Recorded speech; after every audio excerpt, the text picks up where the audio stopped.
మనము సమూయేలు మొదటి గ్రంథము 2వ అధ్యాయము 12 నుంచి 17 వచనాలు నేను చదువుతూ ఉన్నాను. ఒకసారి మీ బైబిల్ని తెరచి చూడండి.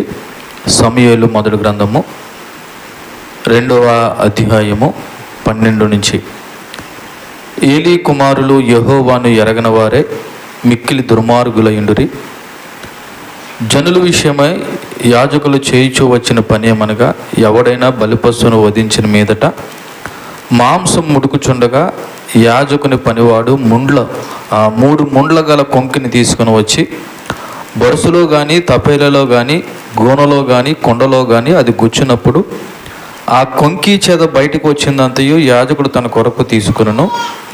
షిలోహుకు వచ్చుకు ఇశ్రాయేలు అందరికీ వీరికి ఎలాగ చేయించు వచ్చిరి. ఇదియుగాక వారు క్రొవ్వును దహింపక మునుపు యాజకుని పనివాడు వచ్చి బలిపశువును వధించి వానితో, యాజకును వండించుటకే మాంసమేమో ఉడకపెట్టిన మాంసం అతడిని ఎత్త తీసుకొనడు, పచ్చి మాంసమే కావాలని చెప్పుకోవచ్చును. ఈ క్షణమందే వారు క్రొవ్వును దహింతురు. తర్వాత నీ మనసు వచ్చినంత మట్టుకు తీసుకుని వచ్చినని వానితో ఆ మనిషి చెప్పిన ఎడ్ల వాడు అలాగవద్దు, ఇప్పుడే ఇయ్యవలను, లేని ఎడ్ల బలవంతం చేత తీసుకుందని నేను. అందువలన జనులు యెహోవాకు నైవేద్యం చేటి యందు అసహ్యపడుటకు ఆ యవనులు కారణమయ్యారు గనుక వారి పాపము యెహోవా సన్నిధిని బహు గొప్పదాయెను. నేను ప్రార్థన చేసుకుందాం. పరిశుద్ధుడైన ప్రభువా, మీ ఘనమైన నామమునకు వందనాలు. మీరు ప్రేమించి ఇచ్చినటువంటి ఈ యొక్క సహవాసమందు మరొక మారు ఈ వాక్యముని ధ్యానం చేయడానికి మీ పాదాల చెంతకు వచ్చిన నన్ను మమ్మల్ని జ్ఞాపకం చేసుకుని ఇందులో ఉన్న సత్యాన్ని మేము గ్రహించి, ఇదిగోనయ్యా మరి వాక్యానుసారమైన బ్రతకడానికి కృప చూపించమని నన్ను మీ చేతులుగా అప్పగించుకుంటూ యేసుక్రీస్తు నామములో ఈ ప్రార్థన అడిగి వేడుకొంచున్నాం తండ్రి. ఈ చదవబడినటువంటి లేఖన భాగము బైబిల్ గ్రంథంలో ఏలీ అనబడుతున్న ఒక గొప్ప దైవజనుడు ఉన్నాడు. తన యొక్క కుమారులు ఏ విధంగా దేవుని మందిరంలో ప్రవర్తించారన్న దాని గురించి ఈ చదవబడిన లేఖన భాగంలో ఈ యొక్క 6 వచనాల్లో ఉన్న విషయాన్ని మనం ధ్యానం చేస్తున్నాం. దీనికి ఒకసారి అంశాన్ని కానీ పాజిటివ్గా జ్ఞాపకం చేసుకుంటే, దేవుని యొక్క సేవలో నిజాయితీ యొక్క ప్రాముఖ్యత. అంటే దేవుని సేవలో ఏముండాలంటే నిజాయితీ ఉండాలి. ఏముండాలి? నిజానికి చదవబడిన భాగము సేవ చేసే వారికి సంబంధించింది. ఎందుకంటే ఇక్కడ ఏలీ అనబడుతున్న సేవకుని యొక్క 2 కుమారులు ఓప్ని, ఫినెహాసు యాజకత్వం చేయడం విషయంలో ఏ విధంగా ప్రవర్తించారన్నది మనం ధ్యానం చేస్తున్నాం.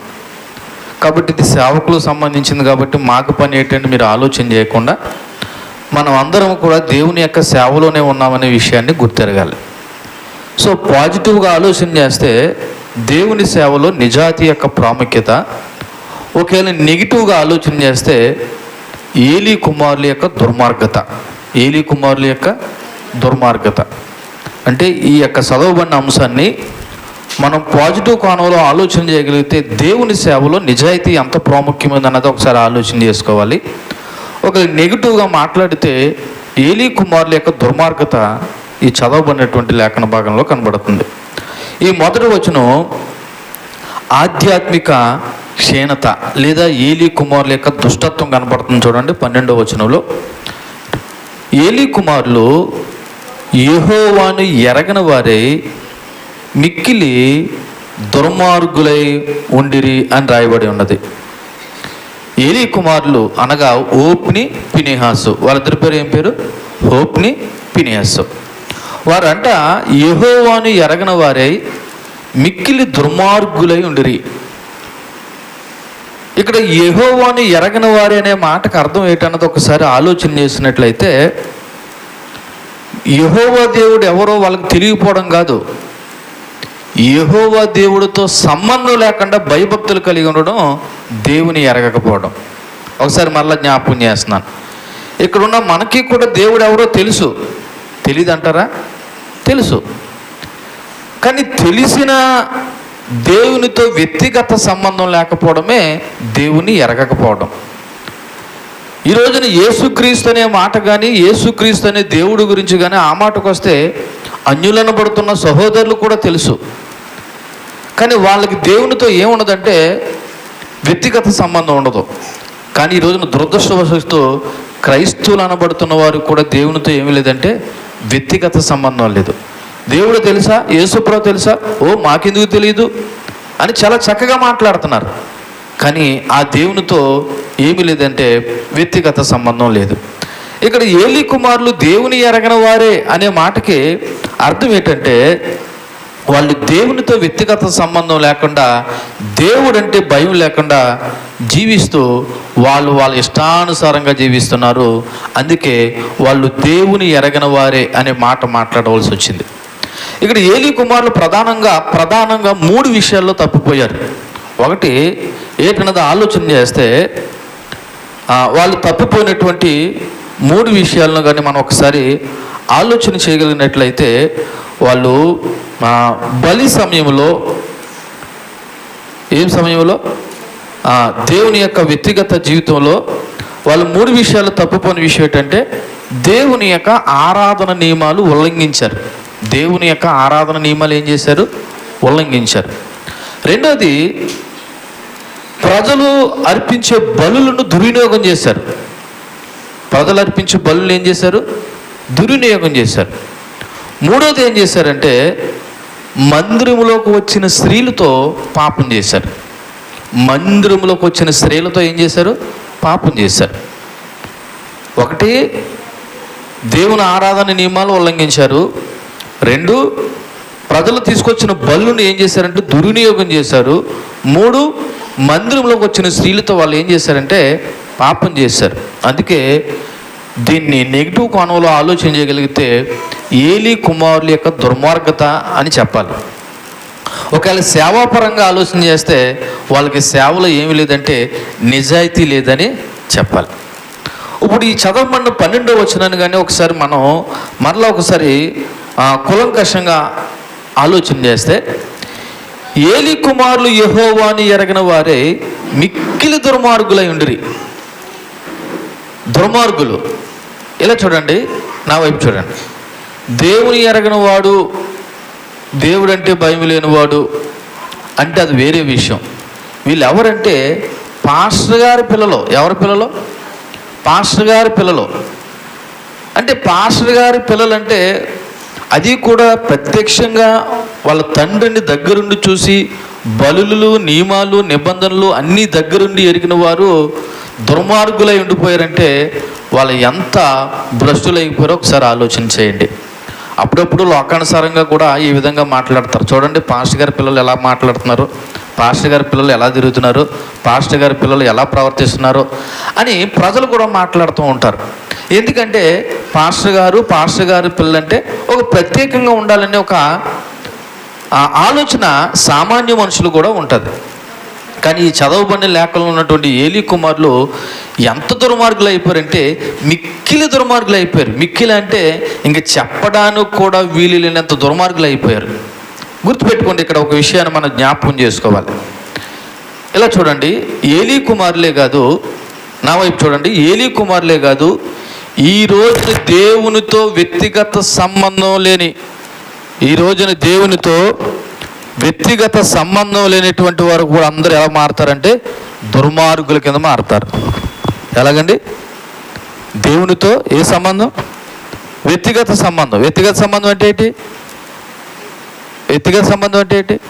వ్యక్తిగతమైన ప్రార్థన, లేదా వ్యక్తిగతంగా దేవుడి సన్నిధానంలో ఆయన స్తుతించి, ఆరాధించి, గణపరిచి. ఎందుకంటే అందరూ దేవుణ్ణి నమ్ముకున్న వాళ్ళే. కానీ దేవుణ్ణి నమ్ముకున్నామని అనడం కాదు, ఆ దేవునితో ప్రతి ఒక్కరికి ఉండాలంటే వ్యక్తిగతమైన సంబంధం ఉండాలి. దేవునితో వ్యక్తిగతమైన సంబంధం కానీ లేకపోయినట్లయితే ఆ వ్యక్తి కూడా ఎలా మారిపోతాడంటే దుర్మార్గుడి కింద మారిపోతారు. ఈ ఏలీ కుమారులు ఎందుకు దుర్మార్గుల కింద మారారు అంటే వాళ్ళు దేవునితో వ్యక్తిగత సంబంధం లేదు, రెండోది దేవుడు అంటే భయం కూడా లేదు. ఈ రోజున చాలామంది కూడా దేవునితో వ్యక్తిగత సంబంధం లేకుండా ఉన్నారు, దేవుడు అంటే భయం లేకుండా ఉన్నారు. మనకు తెలిసి లోక సామెత, భయం లేని కోడి బజారులో గుడ్డు పెట్టిందని. నిజానికి ఆ కోడి ఎక్కడ గుడ్డు పెట్టాలంటే తన యజమాని ఇంటి దగ్గర గుడ్డు పెట్టాలి. ఈ రోజున దేవుని సేవకులు కానీ దేవుని పిల్లలు కానీ ఏ దేవుణ్ణి అయితే ఆధారం చేసుకుని బ్రతుకుతున్నామో ఆ దేవుడు అంటేనే భయం లేకుండా పోయిందంటే వాళ్ళని ఏమనాలి తెలుసా? దుర్మార్గులు అనాలి. ఏమనాలి? దుర్మార్గులు. దుర్మార్గుడు అంటే ఏదో తప్పు పని చేస్తానో పాపం పని చేస్తేనే దుర్మార్గులు అనుకోకండి. దేవునితో వ్యక్తిగతమైన సంబంధం లేకుండా ఉన్నామంటే మనం దుర్మార్గులమే. గమనించాలి. ఇది చూస్తే వాళ్ళు యెహోవాను ఎరగక ఉండిరి అనే మాటను ఒకసారి ఆలోచన చేస్తే వాళ్ళు దేవుని సేవకులై ఉండి దేవుని ఇష్టాన్ని గౌరవించలేదు. ఎవరి సేవకులు వాళ్ళు? దేవుని సేవకులు.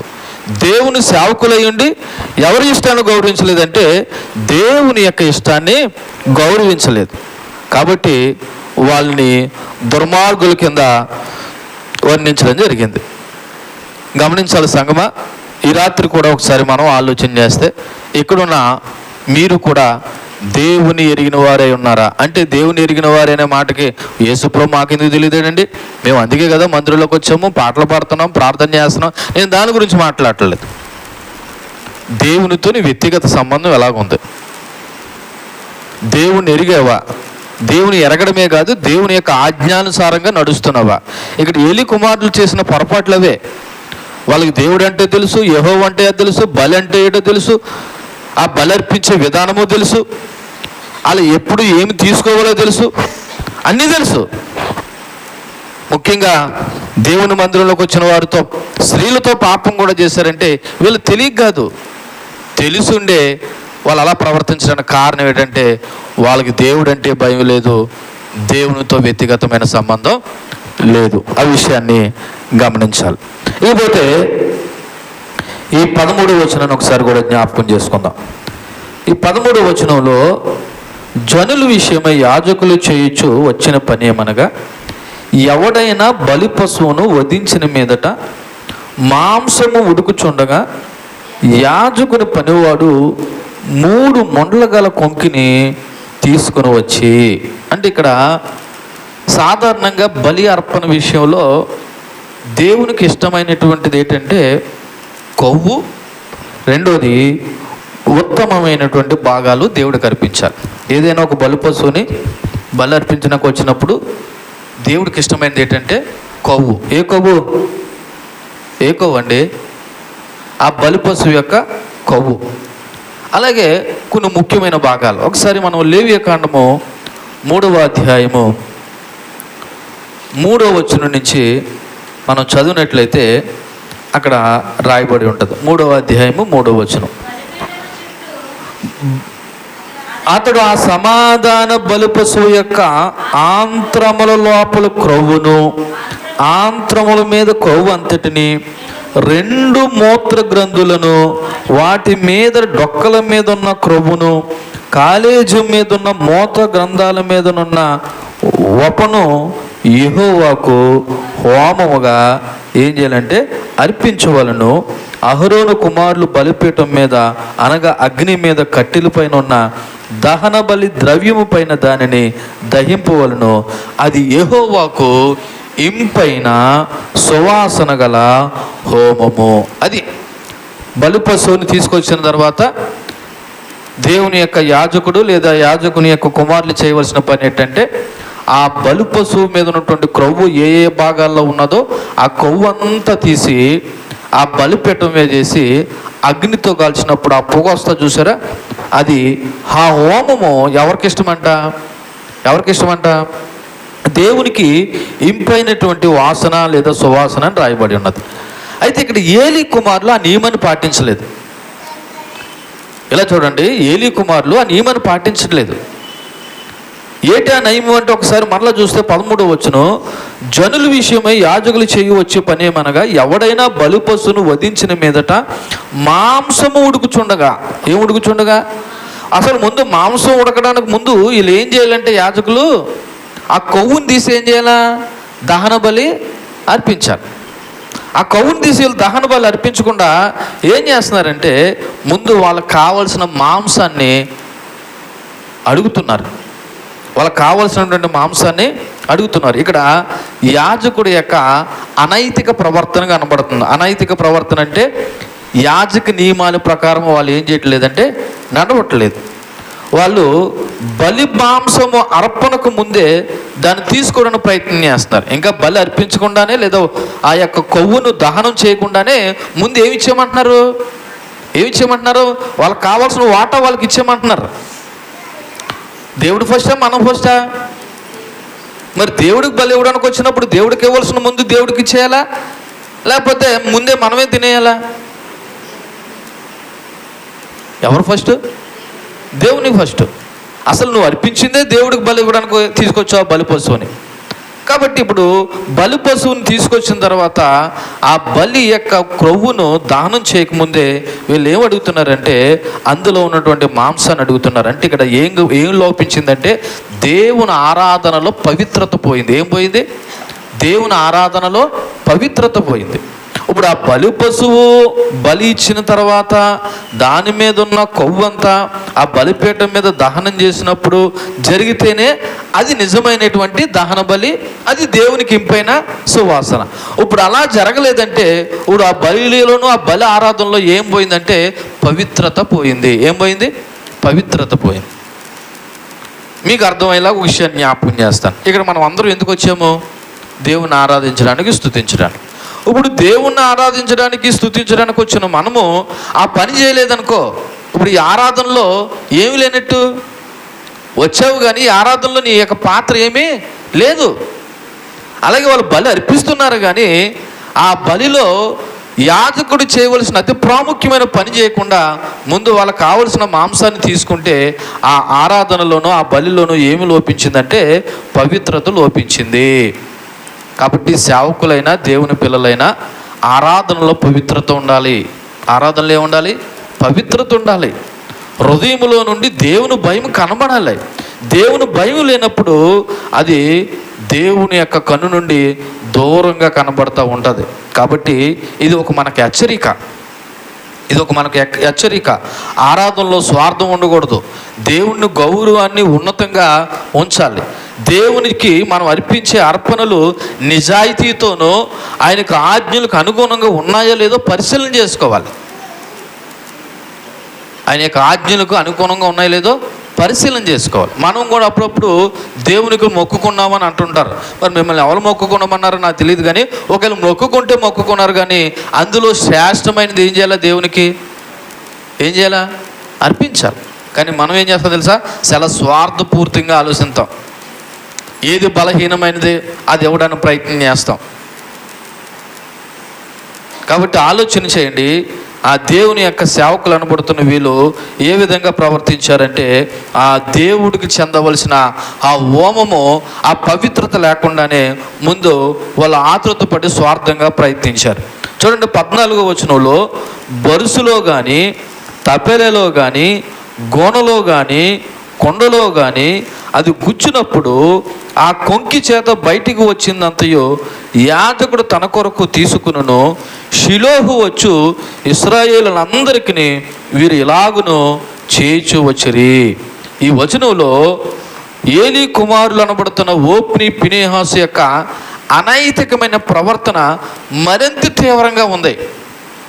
మరింత తీవ్రంగా ఉన్నదనే మాటకు అర్థం ఏంటంటే వాళ్ళు బలి అర్పణ విషయంలో మాంసాన్ని తీసుకోవడానికి ఆగ్రహంగా వ్యవహరించారు. ఆగ్రహంగా వ్యవహరించడం అంటే ఏంటి తెలుసా? చూడండి, బరుసులో కానీ తప్పెలలో కానీ గోనలో కానీ కొండలో కానీ అది గుచ్చినప్పుడు ఆ కొంకి చేత బయటకు వచ్చిందంతా యాజకుడు తీసుకునేవాడంట. ఇప్పుడు ఉదాహరణకు ఆ కొంకి చేత అనేది బహుశా అదొక యంత్రం. దానితో కానీ ఆ మాంసాన్ని గుచ్చితే ఆ గుచ్చబడిన తర్వాత ఆ మాంసం ఎంత వచ్చినా అది ఎవరు తీసేసుకునేవారు? యాజకుడు తీసేసుకునేవాడు. ఎంత వచ్చినా యాజకుడు తీసుకోవాల్సిన అవసరం లేదు. వాళ్ళకి కూడా కొన్ని నియమాలు ఉన్నాయి. చూడండి, లేవియాకాండము 7వ అధ్యాయము వాళ్ళు ఎంత తీసుకోవాలన్న కూడా గురించి రాయబడి ఉన్నది. లేవియాకాండము 7వ అధ్యాయము 31, 34 వచనాలు ఆలోచన చేద్దాం. 7వ అధ్యాయము 31, 34 వచనాల్లో ఏముంది? యాజకుడు బలిపీఠం మీద ఆ క్రొవ్వును దహింపవలను కానీ బోర అహరోనుకును అతని సంతతి వారికి చెందును. ఏది చెందుతుందంటే వాళ్ళకి? బోర అంటే బహుశా ఈ తలకాయ ఇది అనమాట. ఈ తలకాయకి మెడకాయ మధ్యలో మెడ అంటారు కదా, ఆ బోర, ఆ పైది చెందును. తర్వాత ఒకవేళ సమాధాన బలి పశువుల నుండి ప్రతిష్టాపనగా యాజకునికి కుడి జబ్బు ఇవ్వాలి. ఏమివ్వాలి? కుడి జబ్బు ఇవ్వాలి. తర్వాత అహరోను సంతతి వారిలో ఎవడును సమాధాన బలియగు పశు రక్తమును క్రొవ్వును అర్పించును కుడి జబ్బ వాణిదగును. యాలయనగా ఇశ్రాయేలు యొద్ద నుండి అనగా వారి సమాధాన బలి ద్రవ్యముల నుండి అల్లాడించిన బోరను ప్రతిష్ఠితమైన జబ్బను తీసుకుని నిత్యమైన కట్టడి చొప్పున యాజకుడైన అహరోనుకును అతని సంతకిని ఇచ్చి ఉన్నాను. ఇది దేవుడు వాళ్ళకి ఇచ్చింది. కానీ వీళ్ళు ఏం చేస్తున్నారంట? ఆ యొక్క శరీర భాగాలు ఒకవేళ బొరుసులో ఉంటే బొరుసులోను, తప్పేల్లో ఉంటే తప్పెల్లోను, గోనలో ఉంటే గోనలోను, కుండలో ఉంటే కుండలోను, వీళ్ళు ఒక యంత్రాన్ని తయారు చేసుకున్నారు. ఇంకా దాంతో గుచ్చుతున్నారు. ఇంక ఏ భాగం వస్తుంది ఏమవుతుందో సంబంధం లేదు. మొత్తం అంతా తీసుకుని వీళ్ళు ఇష్టానుసారంగా తింటూ ఉన్నారు. సో ఏలీ కుమారులు చేసిన ఈ ప్రక్రియ ఎంత దారుణంగా ఉందంటే, దేవుని కంటే వీళ్ళు ప్రముఖమైన లేదా ముఖ్యమైన భాగాలు తీసుకుని దేవుడు తర్వాత ఫస్ట్ మేమే అన్నట్టుగా ప్రవర్తించినటువంటి తీరు కనబడుతూ ఉంది. సో చూడండి, వీళ్ళు దేవుని యొక్క నియమం ప్రకారం మాంసం మొదట దహన బలిగా అర్పించాలి. కానీ వీళ్ళకి కావలసిన వీళ్ళే తీసేసుకుంటున్నారు. అంటే ఏం చేశారంటే దేవుని యొక్క నియమాలను పూర్తిగా తొంగలో దొక్కి దేవుని ఆగోరపరిచారు. అంతేకాకుండా వాళ్ళు దేవుని ఆరాధనలో దేవుడికి ఇష్టానుసారమైనటువంటి బలి చేయకుండా వాళ్ళ ఇష్టానుసారంగా ఒక రకంగా చెప్పాలంటే వాళ్ళు కడుపు కొరకే సేవ చేస్తున్నారు అన్నట్టుగా ప్రవర్తించారు. నిజానికి దేవుని మందిరంలోకి వచ్చేటువంటి ఆ బలి పశువు ఏదైనా పూర్తిగా సేవకును సంబంధించింది కాదు. వాళ్ళు తీసుకోవలసినవి తీసుకోవాలి. మిగిలినవి ఎవరికి ఇవ్వాలంటే దేవుడికి ఇవ్వాల్సిన కొవ్వు ఇచ్చి మిగిలినది ఎవరికి ఇచ్చేయాలంటే ఆ తీసుకొచ్చిన బలి పశువు ఎవరైతే తీసుకొచ్చారో ఆ వ్యక్తికి ఇవ్వాలి. కానీ ఇక్కడ గమనించండి, వీళ్ళ యొక్క రెండవ లోపం ఏంటంటే వీళ్ళ యొక్క రెండవ లోపాన్ని ఒకసారి మనం జ్ఞాపకం చేసుకుంటే యాజకుల యొక్క అనైతిక ప్రవర్తన అంటే నైతికంగా వీళ్ళ బలి ఎలాగ అర్పించాలో అలా అర్పించకుండా వీళ్ళ ఇష్టానుసారంగా అర్పిస్తూ వాళ్ళకి కావలసినవి తీసుకుంటూ వాళ్ళు మేము తిన్న తర్వాతే దేవుడు అన్నట్టుగా అనైతికంగా ప్రవర్తించారు. అది 13-14 వచనంలో కనబడతా ఉంది. ఇకపోతే 15వ వచనంలో 15-16 వచనంలో దేవుని ఆరాధనలో అగౌరవం, బలర్పించడంలోనూ అనైతిక ప్రవర్తించారు. ఇప్పుడు దేవుని ఆరాధించడంలో కూడా వాళ్ళు ఎలా ప్రవర్తిస్తున్నారంటే అగౌరవంగా ప్రవర్తిస్తున్నారు. చూడండి 15వ వచనం, ఇదియుగాక ఏదిగాక ఈ బలర్పించిన బలిపశు విషయంలో ప్రవర్తించిన తీరుగాక వారు క్రొవ్వును దహింపక మునుపు యాజకుడు పనివాడు వచ్చి బలి పశువును వధించువానితో యాజకును వండించుటకే మాంసమేమో ఉడకబెట్టిన మాంసం అతడు నీ యొద్ద తీసుకొనడు, పచ్చి మాంసమే కావాలని చెప్పుచూ వచ్చాను. చూడండి ఎంత దారుణంగా వీళ్ళు ప్రవర్తిస్తున్నారు అన్నది చూడండి. వీళ్ళ యొక్క దురాశ ఏమాత్రం ఏ తీవ్రతకి వెళ్ళిందంటే ధర్మశాస్త్రం ప్రకారం బలి అర్పించిన తర్వాత కొంత భాగం యాజకులకు ఇవ్వాలనేది ఇప్పుడు మనం చదివాం. అయితే వీళ్ళు ఎలా తీసుకోవాలనేటువంటి నియమ నిబంధనలు ఉన్నప్పటికీ వీళ్ళు ఏమంటున్నారని తెలుసా? ముందు మాకు ఇవ్వాల్సిన భాగం మాకు ఇచ్చేయని ఒక పనిని పంపిస్తున్నారంట. మీరు ఉడికించిన మాంసాన్ని యాజకుడు తీసుకోడు, అది మీరు ఆ బలి పశువును వధించువానితో వచ్చి యాజకును వండించుడికే మాంసమేమో. నిజానికి యాజకుడికి ఇవ్వద్దని దేవుడు చెప్పలేదు, కానీ దానికంటే ముందు ఏ పని చేయాలంటే వాళ్ళు క్రొవ్వును దహనం చేయాలి. ఆ వచనం 15వ వచనం ఉంది, ఇదియుగాక వారు క్రొవ్వును దహింపక మునుపు. అంటే ఏంటి? ముందు దేవుడికి ఇవ్వాల్సిన క్రొవ్వును దహించిన తర్వాతే అప్పుడు ఏం చేయాలా? వీళ్ళు కుడి జబ్బనే తీసుకుంటారో బోరనే తీసుకుంటారో లేదా బలి అర్పించినట్టుకు వచ్చిన తీసుకోవాల్సిన వాడు తీసుకుంటాడో చేయాలి. కానీ వీళ్ళు ఏం చేశారు తెలిసి ఇక్కడ ముందు ఆ యొక్క కొవ్వు దహింపబడలేదు, అలాగే బలి కూడా పూర్తి కాలేదు. ముందు వీళ్ళు ఏమడుగుతున్నారంటే అందులో ఉన్న మాంసాన్ని ఇమ్మంటున్నారు. వాళ్ళు వండేసుకుంటున్నారు, వాళ్ళ మాంసం ఇచ్చేయమంటున్నారు, కానీ దేవుడికి ఇవ్వాల్సింది ఇవ్వట్లేదు.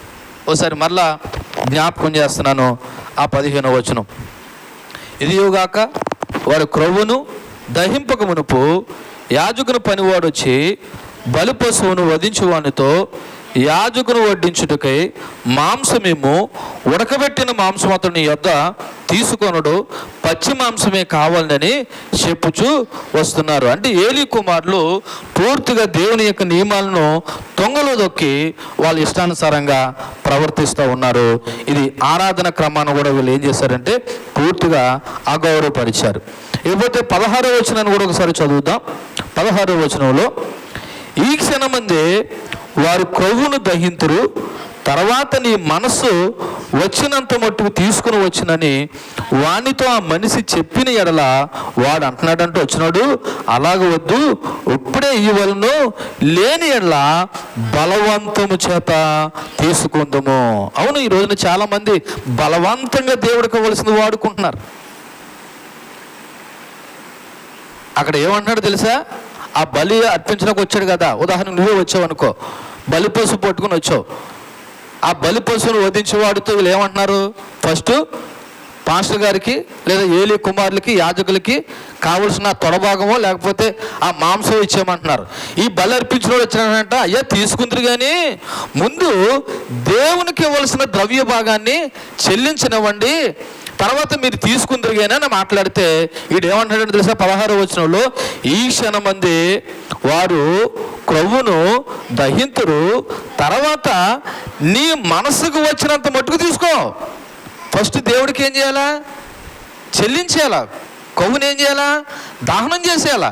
అది అయిపోయిన తర్వాత నువ్వు ఎంత మట్టుకు తీసుకోవాలనుకుంటున్నావో మీ పాస్టర్ గారికి, అంటే పాస్టర్ గారు 12 పంపించాడనమాట. పాస్టర్ గారు ఏం చేశాడు? ఓ 12 పంపించాడు. ఎవరి దగ్గర పంపించాడు? ఈ బలి పశువు అర్పించడానికి వచ్చిన వాడి దగ్గరికి పంపించాడు. ముందు ఏం చేయమంటున్నాడంటే ఆ మాంసం ఇచ్చేయమంటున్నాడు. కానీ ఈ వచ్చినోడు ఏమంటున్నాడంటే బలి పశువు అర్పించడానికి వచ్చినాడు, అయ్యా మీరు కావలసిన మట్టుకు తీసుకుందరు కానీ ముందు దేవుడికి ఇవ్వాల్సిన దహన బలి లేదా క్రొవ్వుని ఏం చేయండి? అర్పించనియండి, కావలసిన మట్టుకు మీరు తీసుకుందరు కానీ అంటే ఈ పనివాడు వచ్చి అంటాడంట, ఏమన్నాడు తెలుసా? అలాగ వద్దు, ఇప్పుడే ఇవ్వలను, లేని ఎడల బలవంతంగా తీసుకుందును. అంటే ఏం చేస్తున్నాడు తెలుసా? దౌర్జన్యంగా ప్రవర్తిస్తున్నాడు. ఏలీ కుమారుల యొక్క పనివాడు ఏం చేస్తున్నాడంటే బలి అర్పణ చేసే వ్యక్తి సరైన ప్రక్రియలో కొవ్వును దహనం చేద్దామని చెప్తూ ఉంటే ఆ వచ్చిన యొక్క సేవకుని యొక్క పనివాడు ఏమంటాడు తెలుసా? అలా చేయొద్దు, ముందు యాజకులు కుమారులకు ఇవ్వాల్సింది ఇమ్మని చెప్తున్నారు. ఉదాహరణకి మనం చదివినటువంటి ఇందాక లేవియా కాండము 3వ అధ్యాయము 3-5 వచనాల్లో, లేవియా కాండము 3వ అధ్యాయము 3-5 వచనాల్లో ఫస్ట్ ఏమనుంది? అతడు ఆ సమాధాన బలి పశువు యొక్క ఆంత్రముల లోపల క్రొవ్వును, ఆంత్రముల మీద ఉన్న క్రొవ్వంతటిని, 2 మూత్ర గ్రంథులను, వాటి మీద ఉన్న డొక్కల మీద ఉన్న క్రొవ్వును, కాలేజీ మీద ఉన్న మూత్ర గ్రంథులు ఉన్న వప్పును యెహోవాకు హోమముగా అర్పించాలి. ఇది చెప్తున్నాడు. బలి అర్పించాలి అంటే ఇలా చూడండి నా వైపు. ఆ బలి అర్పించడానికి వచ్చినోడికైనా తెలిసింది కానీ ఈ ఏలీ కుమారులకి తెలియకపోయింది. అది కదయ్యా ప్రక్రియ, ముందు కొవ్వునే కదా దేవుడికి అర్పించాలి, తర్వాత మీరు కావలసినంత మాంసం తీసుకోండి అంటే లేదు, ముందు నువ్వు ఇస్తావా లేకపోతే లాక్కుని వెళ్ళమంటావని డిమాండ్ చేసేటువంటి పరిస్థితికి వచ్చారు. అంటే ఏలీ కుమారులు మరి సేవని ఎంత అపవిత్రపరిచారంటే, లేకపోతే మేము బలవంతంగా తీసుకుంటాం అనేటువంటి మాటలు వాళ్ళు దేవుడు అంటే భయం లేనటువంటి వైఖరిని సూచిస్తూ ఉంది. కాబట్టి దేవుడు సన్నిధానంలో ఒకసారి మనం ఆలోచించవలసిన విషయం ఏంటంటే దేవుని యొక్క నియమాలు పాటించాలి. ఎవరి నియమాలు? దేవుని నియమాలు. నీ ఇష్టానుసారంగా నా ఇష్టానుసారంగా ప్రవర్తించడానికి కాదు ఆరాధన. మందిరం ఇక్కడికి వచ్చిన తర్వాత ప్రతి ఒక్కరూ కూడా దేవుణ్ణి ఆరాధించడానికి, ఆయన గణపరచడానికి, ఆయన మహింపరచడానికి దేవుని నియమ నిబంధనలు పాటించాలి. నా ఇష్టం వచ్చినప్పుడు నేను వస్తాను, నా ఇష్టం వచ్చినప్పుడు పోతాను, నాకు ఇష్టం ఉంటే ఆలకింతాను లేకపోతే పోతాను, లేకపోతే నా ఇష్టం ఉంటే పాడతాను లేకపోతే పాడను అనడానికి హక్కు లేదు. ఇక్కడున్న ప్రతి ఒక్కరూ దేవుని యొక్క నియమ ప్రకారం ఏం చేయాలంటే పని చేయాలి. అలా పనిచేసినప్పుడే దేవుని ఆరాధించిన వారు అవుతారు. అదే పవిత్రమైన దేవుని సేవ అవుతుంది. లేకపోతే అది అన్యాయమైన సేవ అవ్వచ్చు, అన్యాయమైన ఆరాధన అవ్వచ్చు. కాబట్టి గమనించండి, ఈ ఏలీ కుమారులు హోఫ్నీ ఫీనెహాసుల యొక్క అవతావకలను కానీ ఆలోచన చేస్తున్నట్లయితే వీళ్ళు పూర్తిగా దేవుని యొక్క నియమాలను ఉల్లంఘించి మాంసాన్ని బలవంతంగా తీసుకుని వాళ్ళ పాపము అత్యంత గంభీరంగా మారిపోయింది. చూడండి, దేవుని యొక్క పవిత్రమైనటువంటి ఆరాధన వాళ్ళు అవమానించారు. అసలు బలి అర్పించిందే దేవుణ్ణి శాంతింపజేయడానికి లేదా దేవుని పవిత్రపరచడానికి, అనగా ఆ బలి అర్పించడం ద్వారా వాళ్ళ పాపాన్ని పోగొట్టుకోవడానికి. కానీ వీళ్ళు ఎంత దుర్మార్గంగా ప్రవర్తించారంటే దేవుని యొక్క నియమ నిబంధనలు పట్టించుకోకుండా వాళ్ళ ఇష్టానుసారంగా ప్రవర్తించారు. చివరిగా ఆ 17వ వచనం చదివి మనం ముగించుకుందాం. ఆ 17వ వచనం చూడండి. అందువలన జనులు యెహోవాకు నైవేద్యం చేయటి యందు అసహ్యపడుటకు ఆ యవనులు కారణమయ్యారు గనుక వారి పాపము యెహోవా సన్నిధిని ఎలాగైందంటే అండి, ఏమైందంట, బహు గొప్పదాయను. పాపం కూడా బహు గొప్పదవుతుందా అనిపించింది. వీళ్ళ మూలంగానంట బలర్పించడానికి వచ్చిన వాళ్ళకి యవనస్తులు ఎలా కనపడ్డారంట, అసహ్యంగా కనపడుతున్నారు. అంటే అసహ్యంగా మారిపోయారు. అంటే బలిని బలిగా జరిగించట్లేదు, బలిని బలిగా జరగనీయకుండా వీళ్ళు ఆటంకపడుతున్నారు. అందువలన జనులు యెహోవాకు నైవేద్యం చేయటి యందు అసహ్యపడ్డానికి ఆ యవనస్తులు కారణమయ్యారు. అంటే అర్థం ఏంటంటే, ఏలీ కుమారులైనటువంటి హోఫ్నీ ఫీనెహాసులు బలి అర్పణలను తృణీకరించడం, అనగా దేవుని నియమాలను ఉల్లంఘించి మాంసాన్ని బలవంతంగా తీసుకోవడం వల్ల వాళ్ళ పాపము అత్యంత గంభీరంగా మారిపోయింది. యెహోవా బలిని తృణీకరించడం అనేది దేవుని యొక్క పవిత్రమైన నామాన్ని అవమానపరచబడింది. అందుకే దేవుని ఎదుట వాళ్ళ శిక్ష ఎలాగుందంటే భయంకరంగా ఉంది అన్నాడు. అంటే దేవుని న్యాయము మరియు ఆయన పవిత్రను రక్షించే స్వభావాన్ని చూపిస్తుంది. ఈ చర్యలకు గాఢమైన తీర్పు అది ఏలీ కుమారులకైనా మనకైనా ఉంటుందనే విషయం గమనించాలి. ఇక్కడ మన గురించి మాట్లాడుకుందాం. చూడండి, యెహోవా నైవేద్యం చేయడానికి హోఫ్నీ ఫీనెహాసులు ఎలాగైతే పాపమునకు లేదా ఆ బలి అర్పణకు వ్యతిరేకమైన కార్యకలాపాలు నిర్వర్తించారో, ఈ రోజున దేవుని యొక్క సన్నిధానంలో దేవుని ఆరాధన జరగడానికి ఒకవేళ నువ్వైనా నేనైనా వ్యతిరేకంగా ప్రవర్తించినా, వ్యతిరేకంగా ఉన్నా సరే మన యొక్క శిక్ష కూడా బహు గొప్పదిగా మారుతుంది. మన శిక్ష కూడా ఏమవుతుంది, బహు గొప్పగా మారుతుంది. దేవుని ఆజ్ఞలు పాటించడం విషయంలో నిర్లక్ష్యం చేయకూడదు. ఆయన క్షమించే దేవుడు, ఎంత ఘోర పాపనైనా క్షమిస్తానన్నాడని చెప్పేసి మనం ఇష్టానుసారంగా ప్రవర్తించకూడదు. గమనించండి, దేవుణ్ణి గణపరచవలసిన బాధ్యత మన మీద ఉంది. దేవుని గురించి తెలిసిన నువ్వే దేవుని గణపరచకపోతే, దేవుని మహిమపరచకపోతే ఇంక దేవుని ఎరగని వాడు దేవుని ఎలా గణపరుస్తాడు? కాబట్టి దేవుని పిల్లలమైన మనమే దేవుని గణపరచాలి, దేవుని మహిమపరచాలి. ఇలా నా వైపు చూడండి. ఈ ప్రారంభంలో చెప్పాను, ఒకసారి మరలా గుర్తు చేస్తున్నాను. ఉదాహరణకి నువ్వే ఆలస్యంగా వచ్చావు. ఇప్పుడు కొత్తగా మందిరానికి వచ్చిన వాడికి ఏం అర్థమవుతుంది తెలుసా? ఏం అర్థమవుతుంది? ఓహో, ప్రార్థనకి ఎప్పటికి వెళ్ళినా పర్లేదు, మా అన్నయ్య ఇప్పుడు వెళ్తున్నాడు, మా అక్క ఇప్పుడు వెళ్తుంది, మా చెల్లి ఇప్పుడు వెళ్తుంది అంటే ప్రారంభంలో బేగ వెళ్ళిపోతారులా ఉంది. భక్తి ఎక్కేకొలిది, సీనియర్టీ ఎక్కేకొలిది ఏమవుతారన్నమాట, ఏమవుతారు? లేటుగా వచ్చినా పర్లేదేమని ఒక సందేశం వాడికి వెళ్తుంది. అంటే ఇప్పుడు దేవుని యొక్క నియమ నిబంధనలు నువ్వు ఎలా మారావు? ఎలా మారావండి చెప్పండి మీ నోటితోటి. ఆటంకంగా మారుతున్నావు నువ్వు. మీకు అర్థం అవ్వట్లేదు. పాస్టర్ గారు ఎందుకు టై అని రమ్మంటున్నారు? పాస్టర్ గారు ప్రారంభ ప్రార్థనలు ఏకీపించమని ఎందుకు అంటున్నారు? ముగింపు వరకు ఎందుకు ఉంటున్నారంటే అది నియమము. దేవుని యొక్క నియమాన్ని అతిక్రమించిన వాడు ఎవడైనా ఆడి పాపం బహు గొప్పదిగా ఉంటుంది. అర్థమవుతుందా? అర్థమవుతుందండి. కాబట్టి నేను ఎప్పుడు వచ్చినా పర్లేదు, చెల్లిపోద్ది అనుకుంటే ప్రస్తుతానికి ఈ మందిరంలో చెల్లిపోతుందేమో, కానీ దేవుని దృష్టిలో నీ పాపం ఎక్కువ అవుతుంది. దేవుడి నియమాలను ఉల్లంఘిస్తున్నావు నువ్వు అనుకుంటున్నావేమో. గమనించాలి, నిజానికి భక్తి ఎక్కువై కొలది నీలో క్రమం పెరగాలి. కానీ భక్తి ఎక్కువై కొలది అక్రమం పెరుగుతుంది, అజ్ఞానం పెరుగుతుంది, అవివేకం పెరుగుతుంది. అంటే దీన్ని బట్టి ఆలోచన చేసుకోవాల్సిన విషయం ఏంటంటే, ఓప్నేపినేసులు దేవుని యొక్క నియమ నిబంధనలు ఎరిగి వాళ్ళు ఎలాగైతే పాపం చేశారో, ఈ రోజున దేవుని యొక్క వాక్యం ఎరుగుండి కూడా మనం దేవుని ఆరాధించి స్తుతించడం విషయంలో మనం అలా ప్రవర్తిస్తే ఇంకా ఓప్నేపినేసులకి మనకి ఏం తేడా ఉందండి? ఇవన్నీ మనకు బుద్ధి కలిగించడానికి దేవుడు ఇవన్నీ రాయించాడు. కాబట్టి పాస్టర్ గారి పిల్లలంటే అలా ప్రవర్తించారు, మేము అలా ప్రవర్తించట్లేదని మీరు అనమాకండి. ఇక్కడ ప్రధానమైన అంశం ఏంటంటే, దేవుని సేవలో నమ్మకత్వం కోల్పోతున్నాం. మనం దేవుని సేవలో నమ్మకత్వాన్ని కోల్పోతున్నాం, దేవుని ఆరాధించడంలో నమ్మకత్వాన్ని కోల్పోతున్నాం, దేవుని యొక్క ఆరాధన క్రమానికి రావడంలో నమ్మకత్వాన్ని కోల్పోతున్నాం. అంటే నువ్వు ఎన్నంటే కారణాలు చెప్పు. ముందే చెప్పాను, దేవుడు అవన్నీ లెక్కలోకి తీసుకోడు. ఐ డోంట్ కేర్ అంటాడు. నీ కారణాలు ఏమీ దేవుడి దృష్టిలో పెద్ద ఎన్ని కావు, నువ్వు అనుకుంటావు సమర్థించుకోవడానికి, కానీ అవన్నీ వట్టివే. గమనించు, నిజంగా నువ్వు మారు మనసు పొంది రక్షింపబడిన వారు అయితే నువ్వు దేవుని యొక్క ఆరాధన క్రమాలు ఉల్లంఘించినప్పుడు నీ ప్రాణము తొట్టెళ్ళిపోయినట్టు, తప్పిపోయినట్టు అనిపిస్తుంది. అనవసరంగా నీ ప్రాణం గింజుకున్నట్టు ఉంటుంది. అయ్యో, ఈ సమయం దేవుని మందిరం కదా, ఈ దేవుని ఆరాధించవలసిన సమయం కదా, నేను దేవుని ఆరాధించవలసిన సమయంలో దేవుని మందిరంలో లేకుండా పోతున్నాను కదా అని నీ ప్రాణము ఒక రకంగా ఏదో అంటారు కదా, దేవేసింది అన్నట్టుగా అలా అనిపిస్తుంది. అలా అనిపించట్లేదంటే నువ్వు చచ్చిపోయావు. ఆధ్యాత్మికంగా నువ్వు చచ్చిపోతున్నావు, దేవుని నియమాలను ఉల్లంఘిస్తున్నావు, నువ్వు దేవుని మర్చిపోతున్నావు. ఇక ఓప్నేపినేసులు ఎలాగైతే వాళ్ళు అనైక్యమైన ప్రవర్తన కలిగి, దుష్టత్వం కలిగి, దేవుని ఆరాధన అవగాహనపరిచి మందిరంలో వచ్చిన స్త్రీలతో పాపం చేసినట్లుగా ఈ రోజున అంత పాపం కాకపోయినా ఎంతో కొంత పాపం నువ్వు బ్రతుకుతున్నట్లయితే, నువ్వు జీవిస్తున్నట్లయితే ఓప్నేపినేసులకి నీకు పెద్ద అర్థమేమీ లేదు. కాబట్టి నేను ముగిస్తున్నాను. నీ యొక్క క్రమం ఎలా ఉంది? నీ భక్తులు సేవలో దేవుని ఆరాధించడంలో నీ నమ్మకత్వం ఎలాగున్నది అన్నది ఒకసారి ఆలోచించి. ఏ లేదండి, నేను బాగానే ఉన్నానండి, నేను అంతా పర్ఫెక్ట్గా ఉన్నాను అనుకుంటే గత వారం ధ్యానం చేసినట్టు ఒక ప్రవర్తన వాడి దృష్టికి ఎలా కనపడుతుంది? యథార్థంగానే కనపడుతుంది, కానీ తుదకి ఎక్కడ తీసుకెళ్తుంది అంటే అది మరణాన్ని తీసుకెళ్తుంది. కాబట్టి దేవుని సన్నిధానంలో ఒప్పుకుందాం.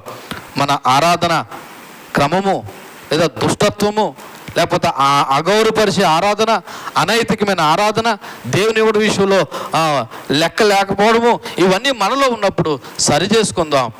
ఒక క్రమమైన పద్ధతి గల ఆరాధన కలిగి దేవుణ్ణి స్తుతిందాం. దేవుడి మాటలు మన ఇంట్లో దీవించి ఫలింపచేయునుగాక. ఆమేన్. కళ్ళు మూసుకోండి. చెప్పబడిన వాక్యాన్ని బట్టి కొన్ని నిమిషాలు మనం వ్యక్తిగతంగా ప్రార్థన చేసిన పిమ్మట